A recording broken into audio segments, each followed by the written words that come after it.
आम्ही आता महिला बाल विकासाला सांगितलेलं आहे, सरकारने सांगितलेलं आहे, देवेंद्रजींनी सांगितलेलं आहे, मी सांगितलेले आदिती तटकरेंना, त्यांच्या सचिवांना अनुकुमारला, की यामध्ये आपण लाभार्थ्यांना काय नियम लावलेला होता त्या नियमाची सगळ्यांची आता शहानिशा करा,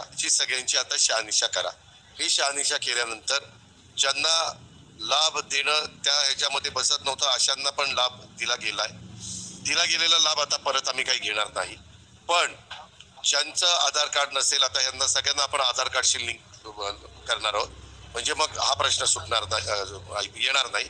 आणि जे आपले महाराष्ट्रातले आहेत, जे आधार कार्ड काढलेलं आहे, आधार कार्ड तर आज देशाची ओळख म्हणून तुमचं आधार कार्डच पाहिलं जातं आणि त्या प्रकारे आपण त्याच्यामधली पावलं उचलतोय. मात्र एवढी मोठी योजना राबवत असताना कधी कधी त्याच्यामधनं चुकीच्या गोष्टी थोड्या बहुत घडतात, पण त्या लक्षात आल्यानंतर दुरुस्त पण करायच्या असतात. ती आमची मानसिकता आहे आणि आम्ही करणार. आणि 1 एप्रिल पासून मात्र त्याच्यात बरंच वेगवेगळ्या प्रकारच्या ज्या गोष्टी आम्ही ठरवलेल्या होत्या, मग एका घरामध्ये साधारण किती द्यायचं, त्यांचं उत्पन्न किती असलं पाहिजे वगैरे वगैरे, ह्या सगळ्याचे नियम हे धरले जातात.